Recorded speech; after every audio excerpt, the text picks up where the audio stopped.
guys, Joe with OMGRC here. So today, I'm going to talk about the TRMT8E. That's the Be6s. That's the brushless system, a 6S monster, 1/8 scale.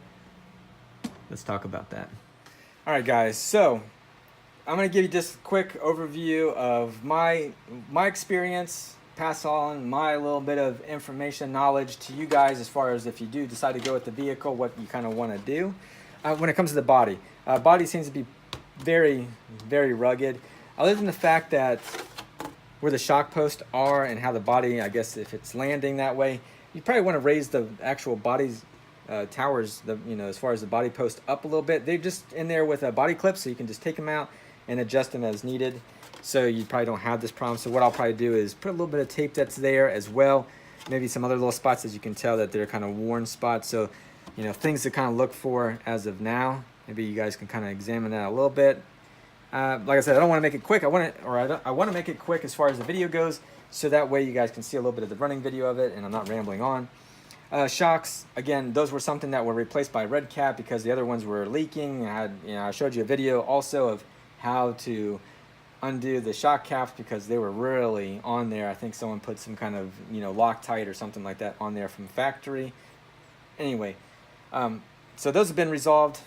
So there's no issues on that part of it anymore. The receiver, that was an issue. It's been taken care of. Again, this was a demo, so please keep that in mind. This is not something that Redcat would send out typically when it comes to the vehicle. This was a used vehicle, and you get a discount if you buy a used vehicle, obviously. And for the most part, it looked like it was brand new. Tire smell, brand new. I kind of like that tire smell.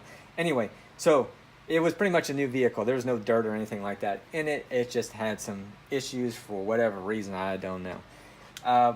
Now, also, as far as durability, dude, this thing is, I saw some of the other guys say some comments, and say, oh, very durable. It's more durable than such and such. I don't want to leave names because I feel like this is talk about the actual what we got in front of us here. But, different brands, what have you, whatever, no one's perfect. But I think this one was very durable. I think, yeah,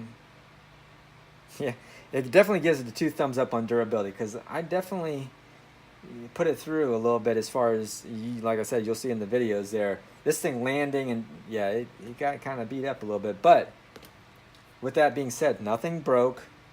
It landed on the tires. Now, let's keep in mind that, I'm in Florida. It's hot. So if you're doing this kind of stuff in those cold temperatures, durability is gonna vary because the plastic gets more brittle when those temperatures are low.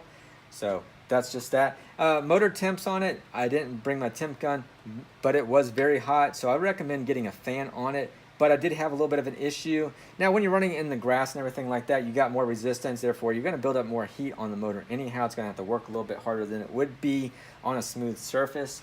But anyway, I just say a fan should be on these types of vehicles. Anyhow, it should come with one. It's premium. It should have a fan already on there, in my opinion. But it may change because I did do some tuning on it. I'm going to do some more on it. Let's go over... So, the center differential. That was an issue. It was binding up. The only reason was that these 4 screws were too tight, and it was binding this up, and it was kind of clicking. Like, I thought it felt like it was going into a gear, but there was no, it's just because it's plastic on plastic for the most part. It was maybe just kind of twisting that a little bit. So Redcat said, hey, you know what, you could probably tighten it. I just tightened it up enough that they're not going to come loose, but you can drop a little tiny bit of glue if you want to on each one, just a little bit, just enough just to kind of keep it in place, but not to so you can't get it undone if you need to work on it. That's something that you can do. Anyway, so other than that, yeah, I adjusted the wheelie bar on the back. So I'm just going to, like I said, I put it all the way down. That was a factor when it comes to jumping and landing, and of course the wheelie bar got in its way, so then it causes problems. So if you're going to be jumping and everything, just put the wheelie bar back up. Excuse me. So that would be something you just have to do. If it was quicker, it'd be even nicer, but it's got 2 bolts that are through there, so that holds it all in place. So that's definitely a nice thing. I haven't actually, I've used the wheelie bar, I guess just a tad. There's a little bit of smarking on there, not much at all. It is ball bearing as well. Batteries, so let's get into that real quick.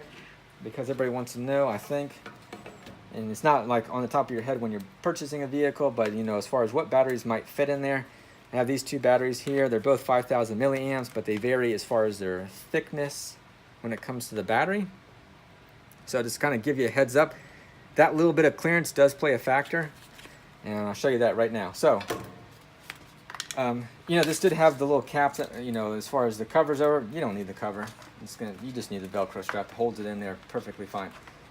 This battery, you can go in any way that you want to as far as coming in there, and it fits in there. You can go in this way, go in that way. Now, that little bit of difference, can't get it in. There's not enough clearance to get the battery in there because of this arm from the actual motor. You know, as far as that adjustment there from the drive shaft or whatever. Anyway, as far as the case, the transmission there. So what I had to do is just slide it underneath. All good on there. It scratches it up a little bit, but not a big deal.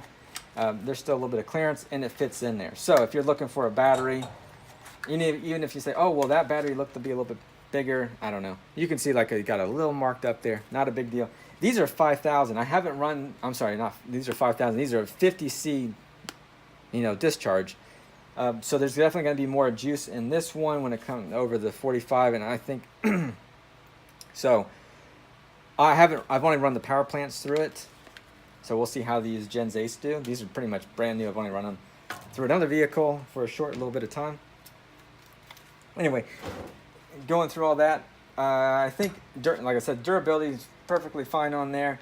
You know, the drivetrain, oh my gosh, the drivetrain's thick, it's massive.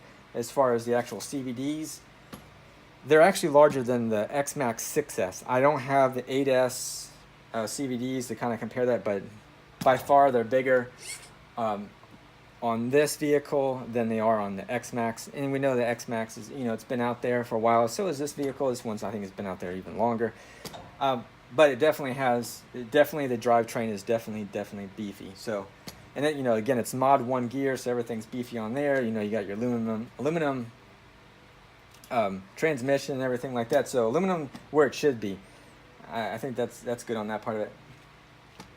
So anyway, that's that. I would recommend you probably get a fan for this anyhow. I'm going to need to get one because it always seems to be hot here in Florida.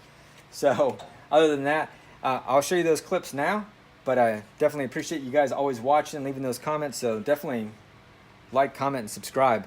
And also definitely support the channel by, you know, if you guys are looking for RC vehicles anyhow, why not just go to OMGRC.com. Check us out. You know, we got all kinds of different manufacturer brands, HPI, you know, obviously Redcat. There's Team Associate. The list goes on, you know, G-Made and all that stuff. And then there's everything else in between as far as different batteries that you can purchase as well. So until next time, appreciate you guys always watching. You guys take care. Enjoy those videos. Later.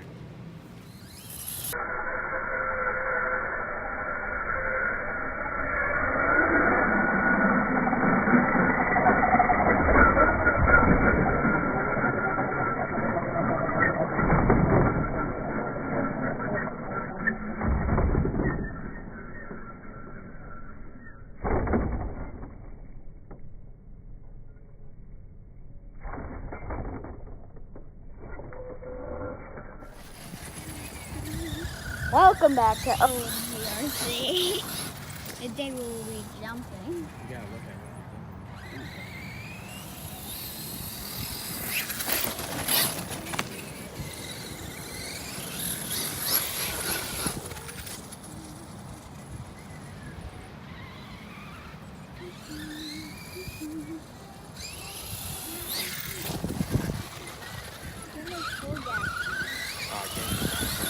Why? Hello. It'll do a wheelie. Ooh, really? I haven't given it full throttle yet.